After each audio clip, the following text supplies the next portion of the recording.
I'm 17. You're 17, and are you interested in physics in general? Yeah, I'm studying physics just now and studying it in higher education. So tell me what it feels like for you then, standing there outside the school, and this eclipse is happening, this extraordinary eclipse. It's quite amazing, really, just the whole thing, the sheer amount of people who have come along to see it, even though it's probably not interested in physics, have come along just to see. Well, again, how many people are there around you? What's happening? Oh, there's tons. I think, well, I've said about 120, but it seems like more. There's people all over the place. Yeah. It's probably 200. 200. So, I mean, obviously, the sun is 90 something. A fair bit of interference happening. I don't know what's happening here, but we'll go through it. The sun's 93 million miles away. I think the moon's 240,000 miles away. It gives you a little sensation, doesn't it, that we belong to this big universe? Oh yeah, to see those things that are so far away interacting like this, it's a huge thing. And what experiment are you looking forward to most? Personally, I like the telescope one, the projection back onto the paper. It shows a very clear image. I was quite surprised at how clear it was. Man, go on, hang on. You could now get a job as a commentator because I can see a picture on the telly of what looks like the total eclipse. Is that what's happening where you are? Well, yeah, it's moving away, I think now. It's getting a bit warmer, but it's pretty much total. You can only see a tiny little sliver of the yellow sunlight on the bottom corner. Listen, Ryan, great to speak to you. Can you put me back on to Alison? Yeah, sure. Right, we're speaking to the pupils and kids at Baldragon Academy in Dundee.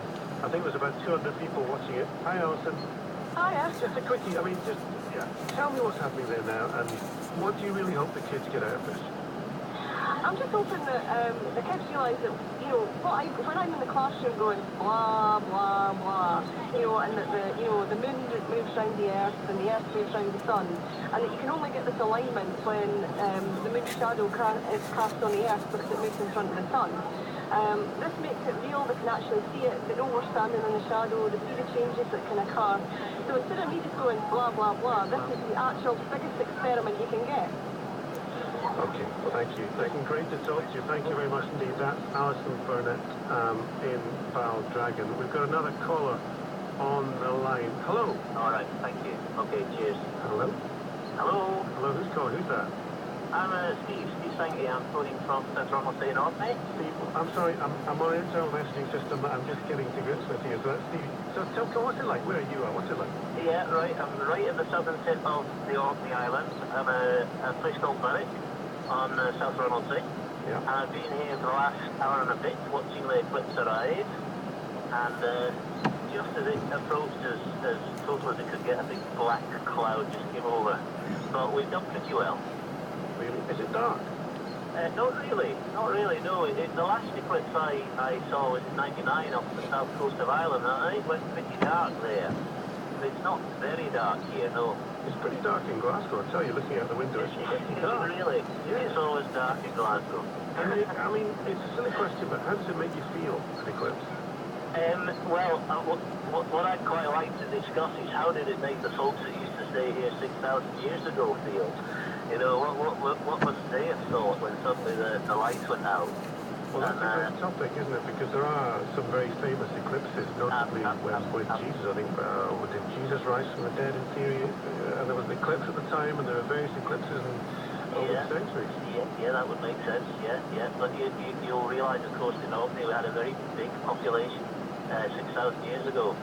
And they probably knew more about the solar workings and the lunar workings than we do now, but it's still, for the average Neolithic person going about their business, it must have been a bit strange.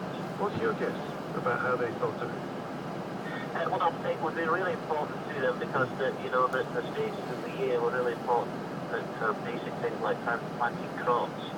So, there's a big theory that Stonehenge is one big lunar calendar and solar calendar, and I could buy that because they absolutely needed to know exactly when to plant the crops, especially.